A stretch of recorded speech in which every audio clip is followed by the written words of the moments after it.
When Candide fails to find Canagan and Cacambo after several months in Venice, he falls into despair. He begins to agree with Martin's claim that the world is misery. Martin scolds Candide for trusting a valet with a fortune of millions, and repeats his argument that there is little virtue and little happiness on the earth. On the street, Candide sees a pretty young woman and a young monk walking arm in arm with happy expressions on their faces. When he approaches them, he discovers that the girl is Paquette and the monk is named Brother Giroflée. Paquette, Pangloss's old mistress, confirms Pangloss's story that he caught syphilis from her. A surgeon took pity on Paquette and cured her, and in return she became the surgeon's mistress.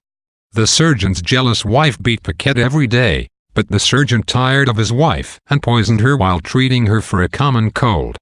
His wife's family sued him, so he fled. Paquette was sent to prison, but the judge granted her freedom on the condition that she become his mistress. When the judge tired of Paquette, he turned her out, and she resorted to prostitution. Brother Giroflée is one of her clients, and Paquette appears happy to please him.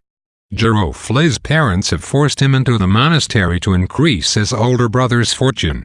Giroflée hates the monastery because it is rife with petty intrigue. Candide gives the two money to ease their sorrows. Candide visits Count Pococurante in Venice. The wealthy count has a marvelous collection of art and books, but he's unable to enjoy any of it. He finds the paintings of Raphael unpleasant and the works of Homer, Horace, and Milton tiresome. The Count once pretended to appreciate these things in front of others, but is now unable to pretend, and scorns those who admire everything in a well-known author. The Count's brashness astonishes Candide, who has never been trained to judge for himself, but Martin finds the Count's remarks reasonable. Candide thinks the Count must be a genius because nothing pleases him. Martin explains that there is some pleasure in having no pleasure. During Venice's carnival season, Candide and Martin are dining with 6 strangers in an inn when they encounter Cacambo, who is now the slave of one of the 6 strangers. Cacambo explains that Canagan is in Constantinople and offers to bring Candide to her. Summoned by his master, he is unable to say any more. Candide and Martin converse with their dinner companions and discover that each is a deposed king from a different corner of Europe. One of them, Theodore of Corsica, is the poorest and least fortunate, and the others each offer him 20 sequins. Candide gives him a diamond worth 100 times that sum. The kings wonder about his identity and the sources of his generosity. Martin's reaction to Candide's despair at not finding Canagan reveals the drawback of his pessimism.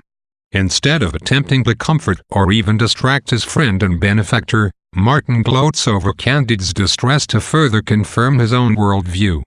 Like Pangloss's unqualified optimism, Martin's unqualified pessimism keeps him from taking active steps to improve the world.